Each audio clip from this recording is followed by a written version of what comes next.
Je sais qu'elle rit dans mon dos. Je n'ai pas besoin de les entendre pour imaginer les mots que ma mère et ma sœur se murmurent, assises dans leur luxueux salon, tenant des verres de vin coûteux, les lèvres courbées en un signe de dédain. Elle est probablement occupée avec un autre de ses projets farfelus, oubliant de manger à nouveau, ou pire. Quand acceptera-t-elle enfin qu'elle ne réussira jamais? Ces mots, bien que jamais prononcés en face de moi, m'ont suivi comme une ombre pendant des années. Je m'appelle Catherine Monroe, à 31 ans, toute ma famille me voit comme un échec pathétique.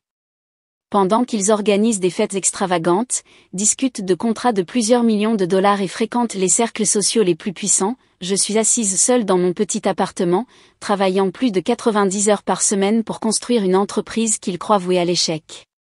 La vérité? Je suis sur le point d'accomplir quelque chose qu'ils n'ont jamais vu venir. Depuis que je suis enfant, ma mère avait un plan parfait pour ma vie, ou plutôt, pour l'avenir de notre famille. J'étais censée aller à la Harvard Business School, travailler pour la prestigieuse entreprise de mon père et épouser un homme convenable pour consolider le statut de notre famille. Mais je n'ai pas suivi son plan. J'ai choisi ma propre voie.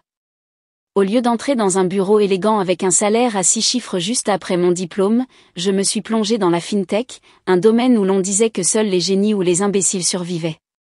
Avec une petite équipe de développeurs, j'ai bâti une plateforme propulsée par l'IA, capable d'analyser et de prédire les tendances du marché financier avec une précision sans précédent. Un projet audacieux et risqué, et la seule chose en laquelle j'ai vraiment cru. Mais pour ma famille, tout ce qu'ils voyaient, c'était une fille têtue qui gaspillait sa jeunesse dans un appartement délabré sans un sou en poche. Sophia, ma sœur cadette, était l'enfant prodige dont ma mère était si fière. À 27 ans, Sophia avait tout ce dont ma mère rêvait, un diplôme de Wharton, un poste de haut rang en tant que directrice financière dans l'entreprise familiale et des fiançailles avec Andrew Carter, le fils unique d'un des plus grands magnats de l'immobilier de New York. Leur mariage serait l'événement de la saison, réunissant les personnes les plus riches et les plus influentes de la ville. Et moi? Je n'étais que l'excentrique sœur aînée à qui l'on avait envoyé une invitation à contre-cœur, pour sauver les apparences. Chaque fois que nous nous voyions, Sophia ne manquait jamais une occasion de m'enfoncer un poignard dans ma fierté. « Tu as encore manqué une réunion de famille », a-t-elle commenté un jour, me jetant un regard critique de la tête aux pieds. « Ou es-tu toujours enfermé dans ta petite boîte, à t'accrocher à un rêve impossible ?» Elle pensait que je les évitais exprès. La vérité, c'est que je n'avais aucune raison d'être présente à des dîners où l'on me traitait comme une étrangère. La semaine dernière, c'était le 12e dîner de famille que je manquais. Cette fois, ma mère a envoyé Sophia voir comment j'allais. Sophia s'est plantée à ma porte, un nouveau sac à main Chanel à la main, ses ongles parfaitement manucurés le tapotant comme si elle calculait mentalement mes échecs. « Catherine, maman m'a envoyé voir si tu étais toujours en vie », dit-elle en entrant, ses yeux balayant mon modeste appartement avec un regard de dégoût absolu, comme si elle venait de pénétrer dans l'endroit le plus immonde de la terre. « Mon Dieu, tu vis vraiment comme ça? Pourquoi t'infliges-tu une telle punition? » J'ai serré les dents, sans rien dire. Au lieu de répondre, je suis retournée à mon bureau, où les rapports financiers remplissaient mon écran.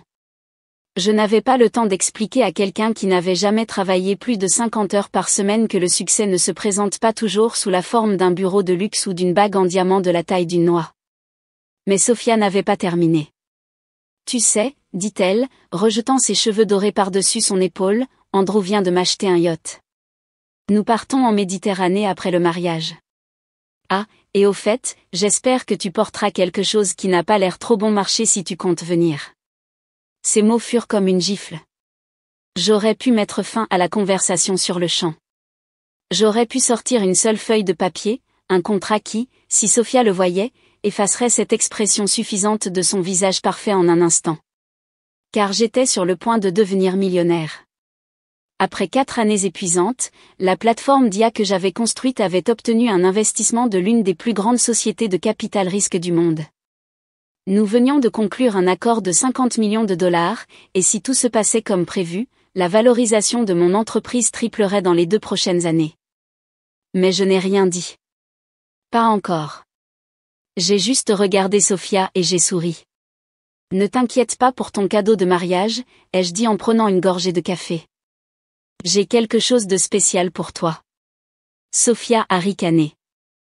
Tant que ce n'est pas une carte faite à la main ou un croquis désordonné, j'apprécierai. J'ai regardé ma sœur, ressentant un étrange sentiment de calme. Il n'avait aucune idée de ce qui allait arriver.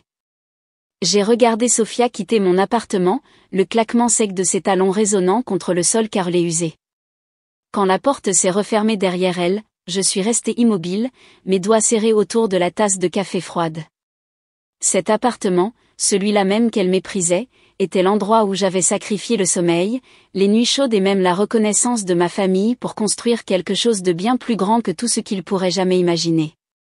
J'ai pris une profonde inspiration et je suis retourné à l'écran de mon ordinateur. Le contrat attendait ma confirmation. Ce moment aurait dû être ressenti comme une victoire glorieuse. Un accord de 50 millions de dollars, négocié en secret au cours des 3 derniers mois. Une grande société financière avait décidé d'acquérir ma plateforme d'IA, une technologie qui, selon eux, révolutionnerait le marché. J'avais fait ce que personne dans ma famille ne croyait possible. D'un prétendu échec, j'étais devenue millionnaire du jour au lendemain. Mais je ne me sentais pas satisfaite. Pas entièrement. J'ai pris mon téléphone et j'ai vérifié les messages non lus de ma mère. Maman, Catherine, rappelle-toi juste de ne rien faire qui puisse attirer l'attention au mariage de Sophia. C'est le jour le plus important de sa vie. Je ne veux pas que quiconque parle de vos différences. Différences. J'ai laissé échapper un rire silencieux. Toute ma vie, j'avais été la tache sur l'image parfaite de ma famille, une honte que ma mère devait cacher. J'ai éteint mon téléphone et je suis retourné au contrat. D'un clic, tout ce pourquoi j'avais travaillé deviendrait réalité. Oh, mais pas encore. Ce n'était pas le bon moment. Le lendemain, Sophia m'a de nouveau envoyé un texto. Sophia, maman a dit que tu venais au mariage. Ne porte rien de bon marché, et pour l'amour de Dieu, n'arrive pas en retard comme une idiote négligée. Nous avons des invités importants. Sophia, et ne fais pas de bêtises. Tout le monde sait que tu n'as pas ta place dans ce monde. La dernière phrase m'a fait m'arrêter. Je n'ai pas ma place dans ce monde. J'avais l'habitude de le penser aussi, que je n'appartenais pas aux fêtes luxueuses, aux rassemblements où les gens mesuraient la valeur des autres par les étiquettes de créateurs et la taille de leurs bagues en diamant. Mais la vérité, ce n'était pas que je n'appartenais pas à leur monde, c'était qu'ils ne pourraient jamais comprendre le monde que j'étais en train de construire. J'ai jeté un coup d'œil à mon bureau, où un épais dossier reposait à côté de mon ordinateur portable. À l'intérieur se trouvaient les documents que Sophia, ma mère et mon père n'avaient jamais vus, la preuve de l'accord en cours, les chiffres qui montraient que j'avais réussi ce qu'ils considéraient comme impossible. Je pourrais l'envoyer à Sophia maintenant, la laisser voir que l'échec qu'elle avait toujours méprisé s'était élevé bien au-delà de sa portée. Mais non, j'attendrai. Je voulais que Sophia soit témoin du moment où son monde se fissurerait, du moment où elle réaliserait que tout ce qu'elle croyait sur moi, sur le succès, sur elle-même, était faux. J'ai pris mon téléphone et j'ai tapé un message rapide. Moi, ne t'inquiète pas, Sophia. J'ai quelque chose de spécial pour toi. J'ai posé mon téléphone, sentant un étrange sentiment de paix s'emparer de moi. Il n'avait aucune idée de ce qui allait arriver. Je me suis tenue devant le miroir, mes doigts effleurant le tissu doux de ma robe Versace ajustée. Chaque ligne, chaque détail exsudait la confiance et le pouvoir. Pour la première fois depuis des années, je ne portais pas un jean délavé ni un sweat à capuche trop grand. Je n'étais plus Catherine Monroe, le prétendu échec de la famille. Ce soir, j'entrerai dans leur monde, mais pas comme quelqu'un que l'on rejette. L'enveloppe était dans ma pochette. Elle n'était pas lourde, mais le poids de ce qu'elle contenait était plus grand que tout ce que j'avais jamais porté, la preuve de l'accord de 50 millions de dollars, le résultat d'années de travail acharné, passé inaperçu par eux. Ce soir, ils verraient la vérité. Le mariage de Sophia était un spectacle extravagant.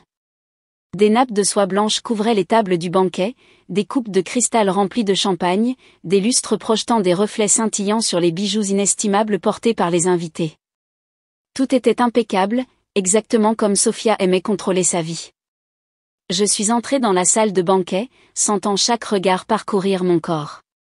Certains yeux montraient la surprise, d'autres la curiosité. Plus personne ne voyait Catherine avec un vieux pull et un jean déchiré. Puis, J'ai croisé le regard de ma mère. Elle s'est figée, ses lèvres légèrement entr'ouvertes comme si elle ne pouvait pas croire ce qu'elle voyait. Son regard a balayé ma robe, mes talons, puis s'est posé sur mon visage, confiant, dépourvu de toute trace de la fille qu'elle avait autrefois rejetée. Sophia était assise à la table d'honneur, entourée de ses amis les plus proches et de son nouveau mari, Andrew Carter. Elle m'a vue aussi, et comme par instinct, le sourire sur ses lèvres s'est figé. J'ai marché vers les tables, prenant une coupe de champagne d'un serveur qui passait, me déplaçant lentement, délibérément. Puis, Sophia a parlé. Catherine, elle plissa les yeux, sa voix chargée de moquerie et d'une légère irritation. Tu es vraiment venue. Et waouh, tu portes des vêtements de marque. Je ne m'y attendais pas. Quelques invités ont ri doucement. J'ai simplement souri, sans rien dire. Ma mère est intervenue, la voix aiguë, Catherine, ne gâche pas le jour spécial de Sophia.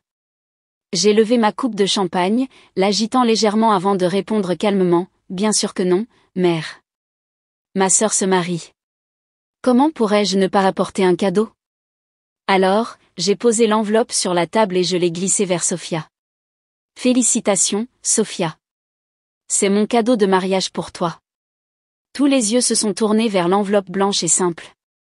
Sophia a ricané, la prenant avec cet air familier de condescendance. Oh, ne me dis pas que c'est une autre de tes cartes faites à la main. Je me souviens encore de ce tableau bizarre que tu m'as offert il y a des années. J'ai dû le cacher pour que personne ne le voie. Ses amis se sont mis à rire. Je suis restée silencieuse, attendant. Sophia a ouvert l'enveloppe, sortant la pile de documents à l'intérieur. Ses yeux ont parcouru les premières lignes et son sourire a commencé à s'effacer.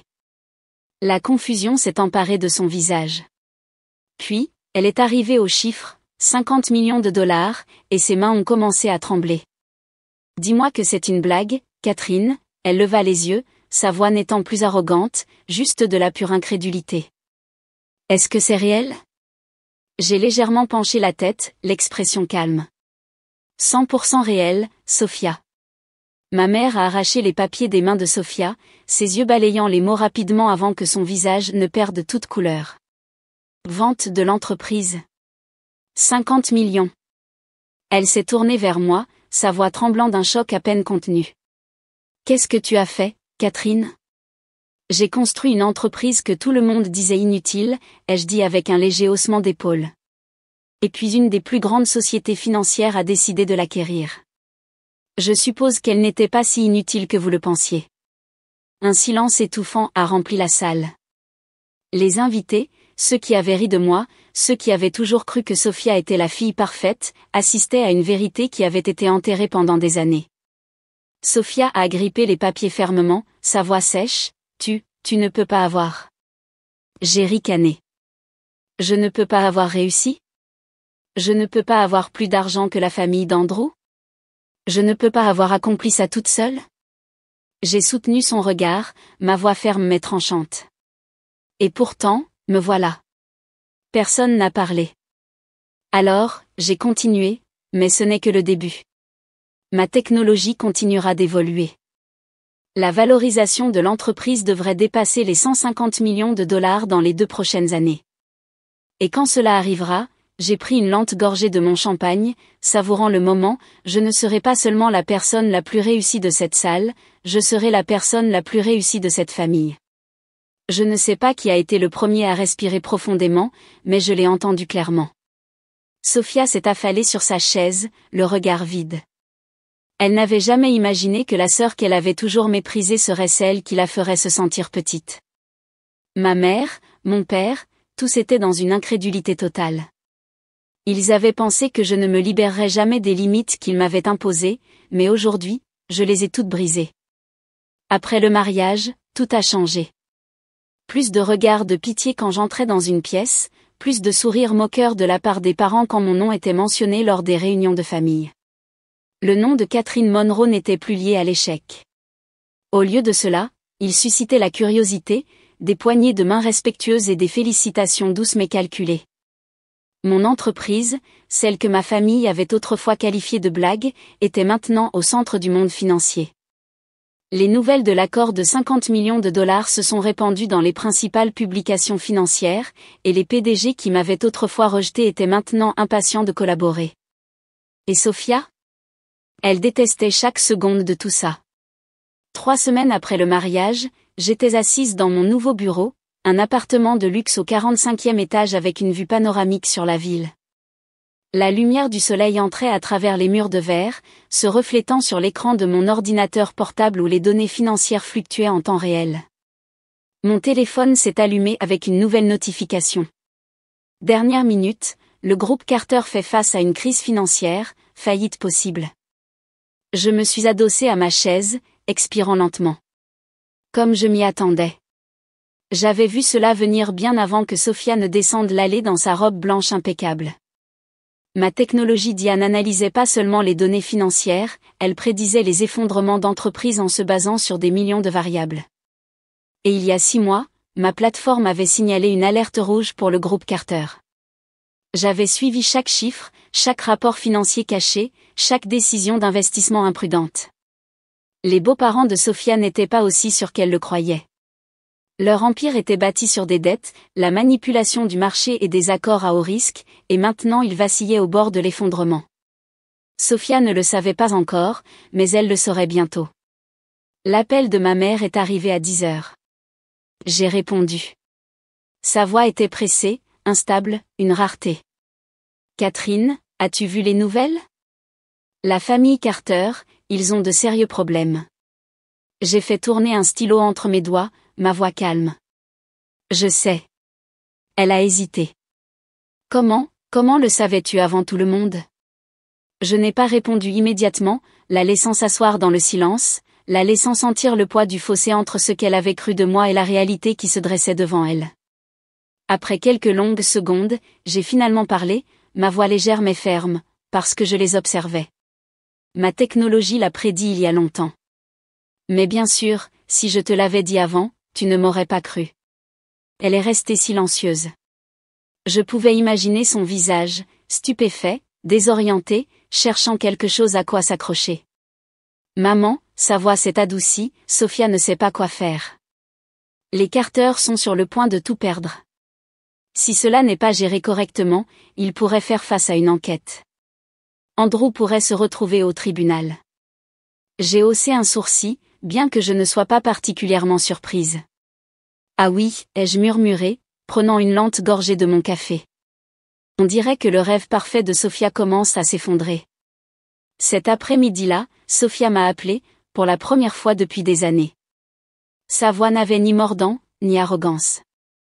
Catherine, hésita-t-elle, comme si elle ne pouvait pas croire qu'elle m'appelait à l'aide. Comment puis-je t'aider, ai-je demandé, ma voix parfaitement polie, mais Sophia savait très bien que j'avais tout le pouvoir maintenant. Tu le savais, n'est-ce pas, dit-elle, la voix sèche. Savoir quoi, ai-je feint l'ignorance. L'effondrement de la famille d'Andrew. Sa voix n'était qu'un murmure, comme si le dire plus fort le rendait plus réel.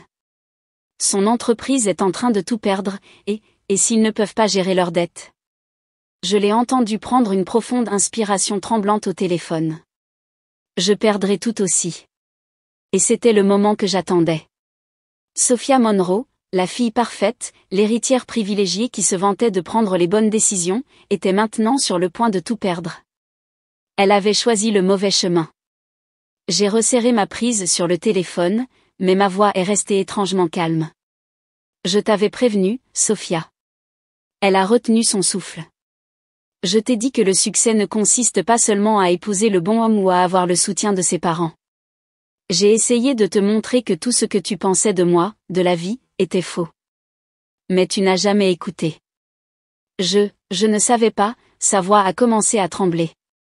Catherine, je sais que j'ai eu tort, mais maintenant, tu ne peux pas me laisser tout perdre.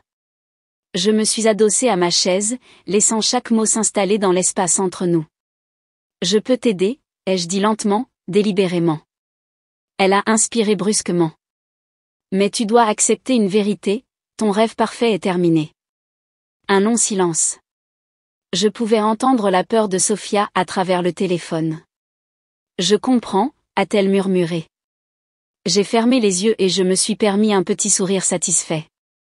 Puis j'ai dit, il est temps que tu apprennes à reconstruire à partir de rien. 3 jours après l'appel de Sophia, mon père est apparu à mon bureau. Je l'attendais. L'homme qui avait toujours été froid et décisif, celui qui m'avait dit en face que je gaspillais ma vie, était maintenant là, vêtu d'un costume cher mais légèrement froissé. Il y avait quelque chose dans son expression que je n'avais jamais vu auparavant, l'inquiétude.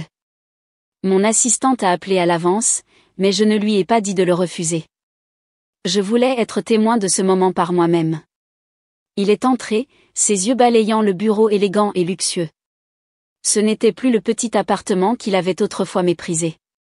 Des fenêtres du sol au plafond, des chaises en cuir de première qualité, de grands moniteurs affichant les chiffres fluctuants du marché. Il est resté là, regardant la preuve indéniable que j'avais gagnée. Catherine, a-t-il parlé, sa voix lourde, comme si chaque mot lui coûtait un morceau de sa fierté.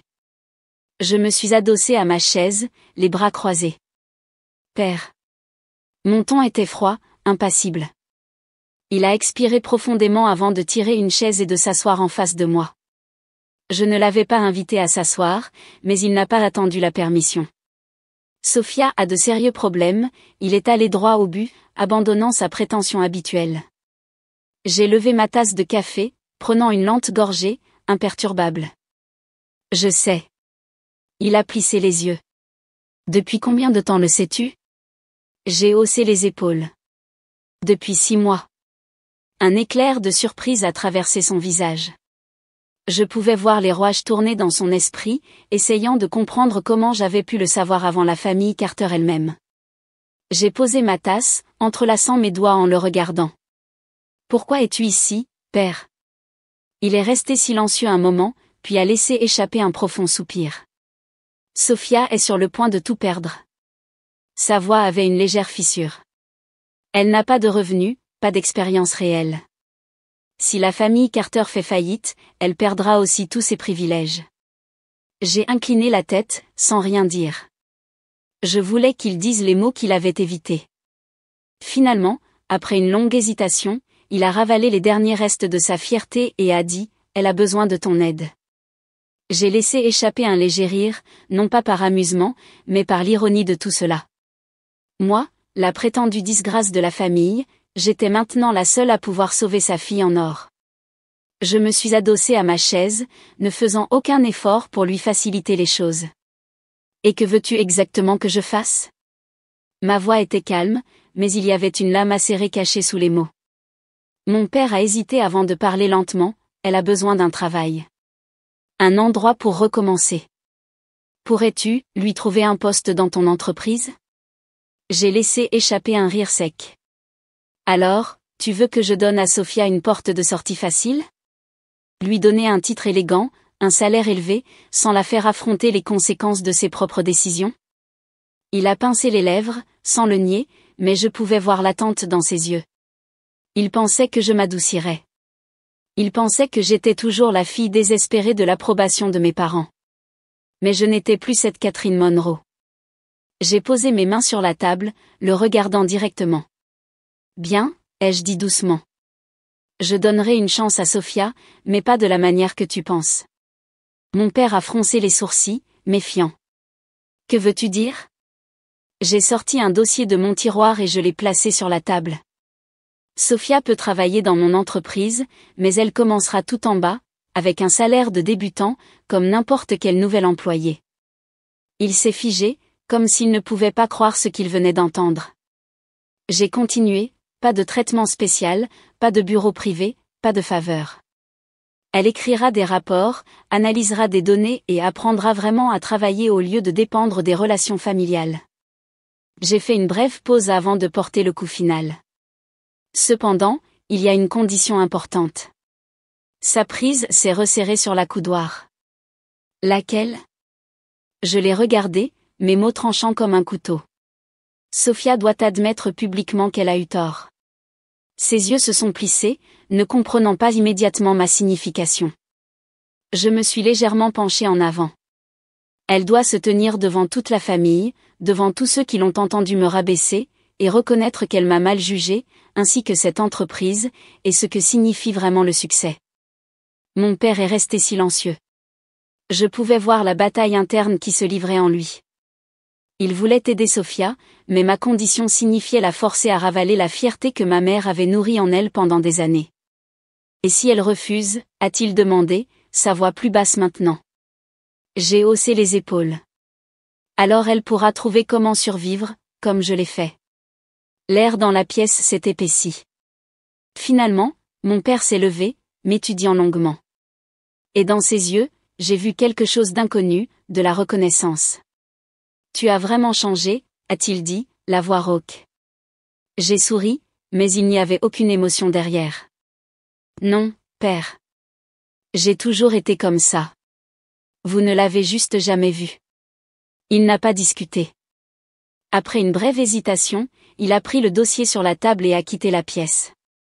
J'ai observé sa silhouette s'éloigner, complètement imperturbable. Maintenant, le choix appartenait à Sofia. Elle pouvait ravaler sa fierté et apprendre à travailler vraiment, ou voir son rêve parfait s'effondrer complètement. 3 jours après que mon père ait quitté mon bureau, Sofia est apparue. Je m'attendais à ce qu'elle vienne, mais je ne m'attendais pas à ce qu'elle ait cette apparence. Sophia Monroe, la femme qui arrivait toujours en robe de créateur, avec des cheveux parfaitement lissés et un maquillage impeccable, avait maintenant l'air de sortir d'un cauchemar. Les cernes sous ses yeux étaient profonds, ses lèvres pâles, et son manteau coûteux avait des plis, quelque chose qui aurait été impensable pour l'ancienne Sophia. Elle se tenait à la porte de mon bureau sans arrogance, sans sourire condescendant. Je n'ai pas dit à mon assistante de la refuser. Je voulais être témoin de ce moment par moi-même. Levant les yeux de l'écran de mon ordinateur, j'ai lentement observé l'apparence de ma sœur. Je suppose que tu as pris ta décision, ai-je dit calmement. Sophia a dégluti avant d'entrer et de fermer la porte derrière elle. Elle est restée là pendant quelques secondes, hésitant avant de finalement parler. Je travaillerai ici, sa voix était si basse que si je n'avais pas été attentive, je n'aurais peut-être pas entendu. J'ai hoché la tête, sans surprise. Bien. J'ai fait glisser un dossier sur le bureau. Tu peux commencer demain. Sophia a regardé la pile de papier comme si c'était une condamnation à mort. Elle n'a pas bougé, mais je pouvais voir la lutte interne dans ses yeux. Puis, elle a pris une profonde inspiration, a pris le dossier et a lentement tourné la première page. Le premier jour de Sophia fut tout sauf facile. Je ne l'ai pas placée dans une salle de conférence spacieuse avec des chaises en cuir. Je ne lui ai pas donné un titre sans signification pour qu'elle puisse traverser son travail sans rien faire en réalité. Non, je l'ai placée exactement là où elle n'aurait jamais pensé être, le département d'analyse de données. Là, elle n'était plus Sophia Monroe, la fille privilégiée d'une famille riche, elle n'était qu'une nouvelle employée, et personne ne se souciait de son nom de famille. Sa première tâche fut de traiter des rapports financiers, de réviser des données et de rédiger un résumé des tendances du marché. Elle n'avait aucune idée de ce qu'elle faisait. Je pouvais voir la panique dans ses yeux alors qu'elle faisait défiler les feuilles de calcul accablantes. Personne ne lui a tenu la main. Personne ne lui a expliqué les étapes lentement. Tu ne vas pas m'aider, m'a-t-elle demandé pendant le déjeuner, lorsque nous nous sommes rencontrés par hasard dans la cuisine de l'entreprise. Je me suis assise, ma tasse de café croisant mes bras. Sophia, j'ai tout appris par moi-même, sans que personne ne m'aide, ai-je dit, ma voix dépourvue de pitié. Je ne suis pas ta baby-sitter. Si tu veux travailler ici, tu dois apprendre à te débrouiller seule. Elle a pincé les lèvres mais n'a pas discuté. Et pour la première fois, j'ai vu une lueur de patience dans ses yeux. Les jours suivants n'ont pas été plus faciles. Sophia a commencé à réaliser que le vrai travail n'était pas comme assister à des fêtes luxueuses où il suffisait de sourire et de serrer des mains pour établir des liens. Elle a fait des erreurs, beaucoup d'erreurs. Elle a entré des données incorrectes dans le système, obligeant toute l'équipe à refaire un rapport. Elle a négligé une petite erreur dans une analyse, rendant les prévisions projetées erronées. Et pour la première fois de sa vie, Sophia a été réprimandée par un supérieur, sans que personne ne la défende. Je ne l'ai pas aidée. Je voulais qu'elle ressente exactement ce que j'avais ressenti une fois, la confusion, l'impuissance et la prise de conscience qu'elle n'avait aucun pouvoir sur lequel s'appuyer. Mais ce qui m'a surprise, c'est que Sophia n'a pas démissionné. 2 semaines ont passé et j'ai commencé à voir le changement. Sophia n'arrivait plus en retard. Elle ne fixait plus l'écran, mais se concentrait, essayant de comprendre chaque chiffre, chaque modèle financier. Elle ne se plaignait plus quand il y avait trop de données à traiter. Et puis, un matin, j'ai reçu un email du chef de l'équipe d'analyse de données. Ah, Catherine. Sujet, Sophia Monroe. Sophia vient de terminer sa dernière analyse des tendances du marché. Je dois admettre qu'elle a fait mieux que ce à quoi je m'attendais. Ce rapport est 5% plus précis que les précédents. Je voulais juste te faire savoir qu'elle essaie vraiment. J'ai regardé l'email pendant un long moment, puis j'ai laissé échapper un petit sourire amusé. Peut-être, juste peut-être, que Sophia apprenait vraiment quelque chose. Le lendemain, je l'ai rencontrée dans la salle de conférence. Bon travail, ai-je dit, en posant son rapport sur la table. Je l'ai lu. Tu t'es améliorée. Sophia m'a regardé, une lueur de surprise dans les yeux. Merci, dit-elle doucement, pour la première fois sans une trace d'arrogance dans sa voix. J'ai étudié ma sœur pendant quelques secondes avant de dire, mais tu as encore beaucoup à apprendre. Sophia a hoché la tête. Pas de discussion, pas de défi, juste de l'acceptation. Et pour la première fois de ma vie, j'ai vraiment cru que Sophia pouvait changer. Un an a passé. Mon entreprise n'était plus seulement une jeune start-up, sa valeur de marché avait atteint 150 millions de dollars, et notre plateforme d'IA avait été intégrée dans certaines des plus grandes entreprises financières des États-Unis. Les PDG qui m'avaient autrefois ignoré m'invitaient maintenant personnellement aux principales conférences, et les médias me saluaient comme une pionnière de la FinTech. Mais ce qui m'a le plus surprise n'était pas le succès de l'entreprise, c'était Sophia. Elle n'était plus la femme que j'avais connue. Plus de robes de créateur au travail, plus de regards condescendants ou de ton moqueur. Au lieu de cela, Sophia était devenue l'une des employées les plus dévouées que j'ai vues. Elle n'évitait plus les tâches difficiles, ni n'attendait que quelqu'un l'aide. Lorsque je lui ai confié un nouveau projet d'analyse de données de marché, elle a passé des semaines à examiner méticuleusement les chiffres, restant même tard au bureau sans se plaindre. Lorsque son premier rapport important a été salué par le conseil d'administration, elle ne m'a pas regardé en attendant une reconnaissance, elle a simplement hoché la tête, sachant qu'elle l'avait mérité par ses propres efforts. Le jour où Sophia a été promue à un poste de direction de niveau intermédiaire, elle est entrée dans mon bureau avec une tasse de café à la main. J'ai pensé que ça te plairait, dit-elle, posant la tasse sur mon bureau avant de s'asseoir en face de moi. Je l'ai regardée un long moment, puis j'ai laissé échapper un rire silencieux. Qu'est-ce que c'est, ai-je demandé, croisant les bras. Sophia a laissé échapper un léger rire. Je pensais que tu n'étais qu'une rêveuse, perdue dans des ambitions irréalistes. Mais maintenant je comprends. Personne ne réussit juste grâce à sa naissance. Je me suis adossée à ma chaise, regardant Sophia différemment. Alors, qu'as-tu appris après un an de travail, ai-je demandé. Elle a expiré lentement, puis, je ne suis pas spéciale, a-t-elle dit, sa voix presque immatérielle. J'avais l'habitude de croire qu'avoir un nom de famille et des relations signifiait que je pouvais tout avoir. Mais la vérité, c'est que personne ne vous valorise à moins que vous ne prouviez votre valeur. J'ai dû repartir de zéro. J'ai dû prouver que je méritais d'être ici. J'ai hoché la tête, ressentant un sentiment de fierté inconnue, un que je n'aurais jamais pensé avoir. Sophia n'était plus la fille arrogante et privilégiée qu'elle était autrefois. Maintenant, elle était quelqu'un qui comprenait la valeur du véritable effort. Ma famille a changé aussi, bien que je ne m'attendais plus à ce que cela se produise. Ma mère a cessé de faire des commentaires passifs-agressifs sur ma différence lors des réunions de famille. Mon père n'a plus essayé de me faire entrer dans l'entreprise familiale, car ils savaient tous deux que j'avais grandi au-delà de tout ce qu'ils pouvaient contrôler. Ils ne se sont jamais excusés avec des mots, mais j'ai remarqué le changement dans de petites choses, un appel téléphonique de ma mère juste pour prendre de mes nouvelles, un article que mon père m'a envoyé sur mon succès sans un seul mot de critique. Et j'ai compris, ils avaient réalisé leurs erreurs, mais cela ne m'importait plus. Je n'avais pas construit cette entreprise pour gagner l'approbation de ma famille. Je n'avais pas créé le succès pour leur prouver qu'ils avaient tort. Je l'avais fait parce que je croyais en moi. Un après-midi, Sophia est entrée dans mon bureau, tenant une clé USB. « Tu as une minute ?» a-t-elle demandé. J'ai hoché la tête. « Qu'est-ce que c'est ?» Elle a branché la clé USB sur mon ordinateur et a ouvert un nouveau rapport. Je pense que j'ai trouvé un moyen d'optimiser l'algorithme de prédiction des tendances financières. Si on l'applique, cela pourrait augmenter la précision de 8%. J'ai parcouru le rapport avant de me tourner vers elle. Tu as fait ça toute seule? Elle a hoché la tête.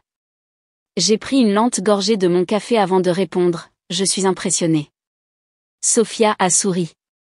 Sans arrogance, sans attendre d'éloges, juste une pure fierté pour ce qu'elle avait accompli. J'ai regardé par la fenêtre, observant les tons dorés du coucher de soleil baigner l'horizon de la ville. Il y a un an, j'étais au mariage de Sophia, m'assurant qu'elle et toute ma famille voient que je n'étais plus l'échec qu'ils croyaient que j'étais. Mais aujourd'hui, j'ai réalisé que la vengeance n'avait plus d'importance.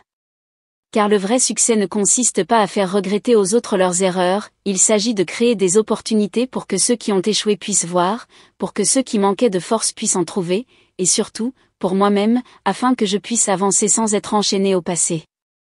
J'ai éteint mon ordinateur et je me suis levée. Sophia, ai-je dit doucement, veux-tu dîner avec moi? Elle m'a regardé un moment, puis a hoché la tête.